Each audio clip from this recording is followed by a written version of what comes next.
എല്ലാ മുതലുകളും കൈയടക്കുന്ന ഒരു പരിപാടിയുടെ ഭാഗമായിട്ടാണ് വഖഫ് എന്ന് പറയുന്ന നിയമം നിലനിർത്തുന്നത് എന്നൊരാശയമുണ്ട്. അത് വഖഫ് എന്താണെന്ന് അറിയാത്തത് കൊണ്ടാണ്. മറ്റുള്ളവരുടെ ഭൂമിയല്ല വഖഫ് എന്ന് പറയുന്നത്. മുസ്ലിം സമുദായം വഖഫാക്കിയ സ്വത്തുക്കളാണ് വഖഫ് സ്വത്ത്. അക്കാര്യം എല്ലാവർക്കും അറിയാലോ. മറ്റുള്ളവരുടെ ഭൂമി തട്ടിയെടുക്കുക എന്നൊക്കെ പറഞ്ഞിട്ട് എന്തൊക്കെ കാട് കയറി പറയുന്നുണ്ട്. ഇവിടെ മുഹമ്മദ് മുസ്തഫ സല്ലല്ലാഹു തങ്ങളുടെ കാലത്ത് തന്നെ വഖഫ് സമ്പ്രദായം പ്രോത്സാഹിപ്പിച്ചിട്ടുണ്ട്. കാരണം അത് ചാരിറ്റി മേഖലയിൽ പ്രവർത്തിക്കാൻ വേണ്ടിയിട്ടാണ്. വരും കാലഘട്ടങ്ങളിൽ വരുന്ന പാവങ്ങളെ സഹായിക്കാൻ വേണ്ടി അന്ന് കാലം മുതൽ തന്നെ സംവിധാനിച്ച ഒരു സംവിധാനമാണ് വഖഫ്. പള്ളി, മദ്രസ സ്ഥാപനങ്ങൾ, വിദ്യാഭ്യാസ സ്ഥാപനങ്ങൾ, അതുപോലെ നിർധനരെ സഹായിക്കുന്ന കാര്യങ്ങൾ, അങ്ങനെ തുടങ്ങി രോഗികളെ സഹായിക്കുന്ന കാര്യങ്ങൾ തുടങ്ങി ഒരുപാട് കാര്യങ്ങൾക്ക് വേണ്ടിയിട്ട് വഖഫാക്കും. ആ വഖഫാക്കിയാൽ ആ വഖഫ് ചെയ്ത ആളുടെ നിശ്ചയം എന്താണോ അതനുസരിച്ച് തന്നെ അത് നിർവഹിച്ചു കൊണ്ട് പോകണം. അത് കൈകാര്യകർത്താക്കൾ ആ നിലക്ക് അതിൽ നിർവഹിക്കണമെന്നുള്ളതാണ് അതിൻ്റെ നിയമം. അത് എങ്ങനെയാണെന്ന് ചോദിച്ചാൽ വഖഫാക്കിയ വസ്തു നിലനിർത്തിക്കൊണ്ട് അതിൽ ആദായം എടുത്തുകൊണ്ടായിരിക്കണം ചെലവ് നിർവഹിക്കേണ്ടത് എന്നുള്ളതാണ് മനസ്സിലാക്കേണ്ടത്. അതിൻ്റെ അടിസ്ഥാന മുതൽ എന്താക്കാൻ പാടില്ല, വിൽക്കാൻ പാടില്ല, നഷ്ടപ്പെടുത്താൻ പാടില്ല, ദാനം ചെയ്യാൻ പാടില്ല. സ്വത്ത് തന്നെ അങ്ങോട്ട് ദാനം ചെയ്യാൻ പറ്റില്ല. അതിൽ ആദായങ്ങൾ എടുത്തുകൊണ്ടേ ചെയ്യാൻ പാടുള്ളൂ. ഖിയാമം വരെ നിലനിൽക്കേണ്ട സ്വത്താണ് ഈ സ്വത്ത്. ഇതാണ് വഖഫ്. വഖഫിൻ്റെ വ്യവസ്ഥ എന്താണെന്ന് ചോദിച്ചാൽ ഞാൻ ഇത് വഖഫാക്കി എന്ന് പറഞ്ഞാൽ മതി. അതാണ് വഖഫ്. യൂസറായാലും ശരി, വഖഫ് റിക്കാർഡിക്കലായാലും ശരി, ഞാൻ ഇത് വഖഫാക്കിയിരിക്കുന്നു ഇന്ന ആവശ്യത്തിന് വേണ്ടി എന്ന് പറഞ്ഞാൽ അത് വഖഫായി. അത് പിന്നെ മാറ്റാൻ ആർക്കും കഴിയില്ല. നമ്മുടെ നാട് നിയമം അനുസരിച്ചുകൊണ്ട് അതിന് ഡീഡൊക്കെ വേണം, അത് വേറൊരു കാര്യം. യഥാർത്ഥത്തിൽ ഇസ്ലാമിൻ്റെ നിയമം അനുസരിച്ചുകൊണ്ട് ഞാൻ ഇത് വഖഫാക്കി എന്ന് പറഞ്ഞാൽ വഖഫാവുന്നു. എന്നാൽ മുനമ്പം വിഷയത്തിൽ അത് ഫറൂഖ് കോളേജ് എന്ന് പറയുന്ന സ്ഥാപനം മുസ്ലിം ന്യൂനപക്ഷങ്ങൾക്ക് ഭൗതിക വിദ്യാഭ്യാസ മേഖലയിൽ അവർ പിന്നോക്കമായതുകൊണ്ട് കുറേ മുസ്ലിങ്ങൾ കൂടിക്കൊണ്ടുണ്ടാക്കിയ ഒരു സംവിധാനമാണ് ഫറൂഖ് കോളേജ്. ഭൗതിക മേഖലയിൽ വിദ്യാഭ്യാസം മുസ്ലിങ്ങൾക്കും അല്ലാത്തവർക്കും നൽകാൻ വേണ്ടിയിട്ടുണ്ടാക്കിയതാണ്. പ്രത്യേകിച്ച് മുസ്ലിങ്ങൾ ഉദ്ദേശിച്ചുകൊണ്ടുണ്ടാക്കിയതാണ്. അതിന് നാട്ടിൻ്റെ പല ഭാഗത്തു നിന്നുള്ള ആൾക്കാരും പലതും വഖഫാക്കിയിട്ടുണ്ട്.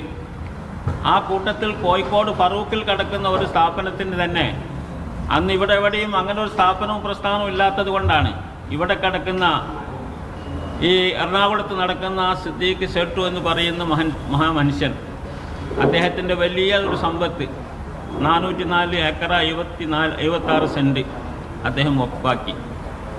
അതിന് ആധാരമുണ്ട്. അതിൻ്റെ ആധാരം വളരെ വ്യക്തമാണ്. അദ്ദേഹത്തിൻ്റെ പരലോകമോക്ഷത്തിന് വേണ്ടി അദ്ദേഹം വഖഫാക്കി എന്നതിൽ പറയുന്നുണ്ട്. അതോടുകൂടി തന്നെ 2 സ്ഥലത്ത് വഖഫ് എന്ന് പറയുന്നുണ്ട്. അങ്ങനെ വഖഫാക്കി കഴിഞ്ഞാൽ പിന്നെ അത് വഖഫായി, പിന്നെ അതിനൊരു എതിരുമില്ല. ഇതാണ് വിഷയം. ആ കാര്യത്തിലൊരു സംശയമില്ല. ഇത് പിന്നെ വഖഫല്ല എന്ന് പറയുന്നതിൻ്റെ അർത്ഥം എന്താണെന്ന് അറിയില്ല. അത് പറഞ്ഞു വിട്ടാൽ മതി. വഖഫല്ല എന്ന് ഒരു വഖഫായ സാധനത്തിന് തെളിവുകളുണ്ട്. തെളിവുള്ളതാണ്. 2 പ്രാവശ്യം വഖഫ് എന്ന് ഡീഡിൽ പറഞ്ഞിട്ടുണ്ട്. അത് വഖഫല്ല എന്ന് പറയുന്നവരുടെ താല്പര്യം എന്താണെന്ന് നമുക്കറിയാം. ഏതായിരുന്നാലും പച്ച നിലക്ക് തന്നെ ഒരു നിയമത്തെ, ഒരു ഇസ്ലാമിക നിയമത്തെ, നാട് അംഗീകരിച്ച ഒരു നിയമത്തെ പച്ച നിലക്ക് തന്നെ വിഭജിക്കുകയാണ് ചെയ്യുന്നത്. ഇതാണ് നമ്മളൊന്ന് മനസ്സിലാക്കേണ്ടത്. അതോടുകൂടെ ഇത് ഒരു വർഗീയ മേഖലയിലേക്ക് കൊണ്ടുവരാനുള്ള ശ്രമങ്ങളും നടത്തിയാണ്. മുസ്ലിങ്ങളുടെ വഖഫാണ്, അത് മുസ്ലിങ്ങൾ ഇന്ന ആവശ്യത്തിന് വേണ്ടി ചെയ്തതാണെന്ന് വ്യക്തമായ ഒരു വഖഫ് സ്വത്ത് അതിന് വേണ്ടി അല്ലാതെ അതിന് നഷ്ടപ്പെടുത്തുന്ന ഒരവസ്ഥ ഉണ്ടാകുമ്പോഴും അത് വീണ്ടെടുക്കണം എന്നേ പറയുന്നുള്ളൂ. അത് വീണ്ടെടുക്കണം. വേറെ ആളുടെ സ്വത്ത് നമുക്ക് വേണ്ട. ദൈവത്തിൻ്റെ സ്വത്ത്, അള്ളാഹുവിൻ്റെ സ്വത്ത്, അത് അള്ളാഹുവിൻ്റെ സ്വത്തായിക്കൊണ്ട് തന്നെ നിലനിൽക്കണം. ആർക്കും അതിൽ കയ്യേറാൻ പാടില്ല, വിൽക്കാൻ പാടില്ല എന്ന് നമ്മൾ പറയുന്നുള്ളൂ. അതിനെ നമ്മളെ സർക്കാർ അടക്കം മോശമായ നിലയിലാണ് ഇതിനെ പ്രതികരിച്ചു കൊണ്ടിരിക്കുന്നത്. ഇന്ന് വഖഫ് ബോർഡ് ഉമീദ് ലൈൻ രജിസ്റ്റർ ചെയ്തിരിക്കുന്നു. അത് കേന്ദ്ര സർക്കാരിൻ്റെ 2025 ഒരു പുതിയ നിയമം അനുസരിച്ച് കൊണ്ട് അത് ചെയ്തു കൊള്ളണം. എല്ലാ വഖഫ് സ്വത്തുകളും ചെയ്തു കൊള്ളണം. അതേ അവസരത്തിൽ ഈ വഖഫ് സ്വത്ത് ഉമീദിൽ രജിസ്റ്റർ ചെയ്തത് മാത്രമല്ല, 2019 അന്ന് നിലവിലുണ്ടായിരുന്ന വഖഫ് ബോർഡ് തന്നെ രജിസ്റ്റർ ആക്കിയിട്ടുണ്ട്. അപ്പോൾ ആർക്കൊന്നും ശബ്ദിക്കാനൊന്നും ഉണ്ടായില്ല. ഉമീദ് രജിസ്റ്റർ ആക്കിയിട്ടില്ലെങ്കിൽ കഴിഞ്ഞ 17-ാം തീയതിയാണ് അതിൻ്റെ അവസാന ഡേറ്റ് രജിസ്റ്ററാക്കേണ്ട. 16-ാം തീയതി രജിസ്റ്റർ ചെയ്തു. അത് വഖഫ് ബോർഡിൻ്റെ കടമയാണ്. ഇല്ലെങ്കിൽ ആ സ്വത്ത് വഖഫിൽ നിന്ന് നഷ്ടപ്പെട്ടു പോകും എന്നതുകൊണ്ടാണ്. വഖഫ് ബോർഡ് എന്ന് പറയുന്നത് വഖഫ് സ്വത്തുക്കളെ സംരക്ഷിക്കാൻ വേണ്ടിയുള്ളതാണ്. നഷ്ടപ്പെടുന്നതിന് അപകടമാണ് എന്ന് മനസ്സിലാക്കി അതിന് വേണ്ട പരിഹാരമായിക്കൊണ്ടാണ് ഉമീദിൽ എന്താക്കിയത് രജിസ്റ്റർ ചെയ്തത്. അതിനെ സംബന്ധിച്ച് ഉത്തരവാദിത്തപ്പെട്ടവർ 10 മിനിറ്റ് കൊണ്ട് തീർക്കാവുന്ന സംഗതി 8ൻ്റെ പണി തന്നു എന്നൊക്കെ പറയുന്നത് അതൊക്കെ രാഷ്ട്രീയ തമാശയായിട്ട് തള്ളിയാൽ മതി. നമ്മളത് കാര്യമായി കണക്കിലെടുക്കുന്നില്ല. ഇവിടെ കഴിഞ്ഞ ഗവൺമെൻറ്റും അതിന് അനുകൂലമായിരുന്നില്ല. എല്ലാ ഗവൺമെൻറ്റും അങ്ങനെ തന്നെയാണ്. ഒരു ഗവൺമെൻറ് ഇത് മുസ്ലിങ്ങൾക്ക് തന്നെ കൊടുക്കണമെന്ന് ഇവിടെ പറഞ്ഞിട്ടില്ല, വഖഫ് ബോർഡ് സംരക്ഷിക്കണമെന്ന് പറഞ്ഞിട്ടില്ല. അവിടെ 600 വീട്ടുകാരുണ്ട്, കുടിയിരുന്നവരുണ്ട്.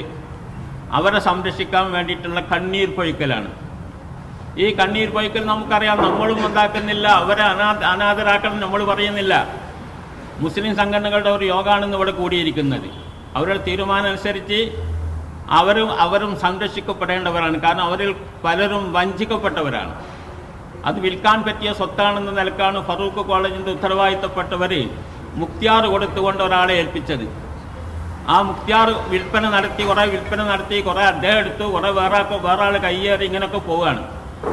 ഈ ഒരു അവസ്ഥയാണുള്ളത്. ഇത് സംരക്ഷിക്കണം. വഖഫ് ബോർഡ് വഖഫ് സ്വത്ത് അതെന്താക്കാൻ പാടില്ല. വേറെ ആരുടെയും കണ്ണീരൊപ്പാനുള്ളതൊന്നുമല്ല. അത് അതിൻ്റെതായ ലക്ഷ്യത്തിൽ തന്നെ മുന്നോട്ട് കൊണ്ടുപോകണം. അതുകൊണ്ട് അവരെ താമസക്കാരായ പാവപ്പെട്ടവരെ കുടിയിറക്കിക്കൊണ്ട് അനാഥയാക്കണം. അവർക്ക് ഒരു അത്താണി ഇല്ലാത്ത നിലക്ക് അവരെ റോട്ടിലേക്ക് ഇറക്കി വിടണം നമ്മളും പറയുന്നില്ല. അവരെന്താക്കണം? സംരക്ഷിക്കണം. അതാരാ സംരക്ഷിക്കേണ്ടത്? ഈ രാജ്യം ഭരിക്കുന്നവർ സംരക്ഷിക്കണം. എങ്ങനെ സംരക്ഷിക്കണം? ആരാണോ ആ കേട് വരുത്തിയത്, നഷ്ടപ്പെടുത്തിയെന്ന് വെച്ചാൽ അവരെ ശിക്ഷിച്ച് അവരെ പിടിച്ചെടുത്തുകൊണ്ട് സംരക്ഷിക്കണം. അതല്ല ഇവിടുത്തെ നിയമം. ഈ നിയമത്തിലേക്ക് വരാത്തതുണ്ട്. അതിനെന്താ മടി? അവർ വലിയ കൂട്ടരായതുകൊണ്ടോ? അങ്ങനൊന്നും ഉണ്ടാവാൻ പാടില്ലല്ലോ. ഈ സ്വത്ത് വഖഫിൻ്റെ സ്വത്താണ്. അതിനൊരു ലക്ഷ്യമുണ്ട്. ആ ലക്ഷ്യത്തിന് മേടിച്ച സ്വത്ത് അത് തിരിച്ചെടുക്കണം എന്ന് പറയുന്നത് വർഗീയമായിട്ട് ഇവിടെ ഭിന്നതയുണ്ടാക്കുമെന്നൊക്കെ പറഞ്ഞിട്ട് അനാവശ്യ ചർച്ചകളിലേക്ക് ഇതിനെ കൊണ്ടുപോകുന്നത് അപകടകരമാണ്. അതാണ് നമുക്ക് പറയാനുള്ളത്. അത് വകവെച്ച് കൊടുക്കാൻ പറ്റില്ല. ഈ ജനാധിപത്യ നാട്ടിൽ ഇന്നൊരു സർക്കാർ നല്ല നിലയിൽ പുതുതായിട്ട് വന്നിട്ടുണ്ട്. അൽഹംദുലില്ലാഹ്, നമ്മൾ സന്തോഷിക്കുകയാണ്. അവർക്കെല്ലാം അഭിനന്ദനം നമ്മൾ നേരുകയാണ്. അവർ നല്ല നിലയിൽ ഭരണം നടത്തുന്നതിൻ്റെ മുന്നോടിയായി ആദ്യത്തിൽ തന്നെ ചെയ്യേണ്ടത് ഇവിടെ ഇങ്ങനെ സങ്കീർണമായി കിടക്കുന്ന ഈ പ്രശ്നത്തിൽ ഇടപെട്ടുകൊണ്ട് രമ്യമായ ഒരു പരിഹാരം ഉണ്ടാക്കണം. അതെങ്ങനെയാണെന്ന് ചോദിച്ചാൽ വഖഫിൻ്റെ സ്വത്തായി സംരക്ഷിക്കുകയും അതോടുകൂടെ തന്നെ അവിടെ വഞ്ചിക്കപ്പെട്ട പാവങ്ങളെ കുടിയിരുത്തി അവർക്ക് സമാധാനപൂർവ്വമായി ജീവിക്കാൻ പറ്റിയ ഒരു അന്തരീക്ഷം ഉണ്ടാക്കുകയും വേണം. അതിന് എന്തൊക്കെ ചെയ്യാൻ കഴിയുമോ എന്നുള്ളത് ചെയ്യാം. വഖഫിൻ്റെ സ്വത്ത് സംരക്ഷിക്കണം, അതോടുകൂടി ഇവരെയും സംരക്ഷിക്കണം. അത് ഞാൻ നേരത്തെ പറഞ്ഞതുപോലെ ആരാണോ അവരെ വഞ്ചിച്ചതെന്ന് വെച്ചാൽ വഞ്ചിച്ചവരെ ശിക്ഷിക്കപ്പെടുകയും വേണം. ഇതാണ് ചെയ്യേണ്ടത്. ഇത് ചെയ്യുന്ന ഫോർമുല നമുക്കറിയാലോ, വളരെ വ്യക്തമല്ലേ?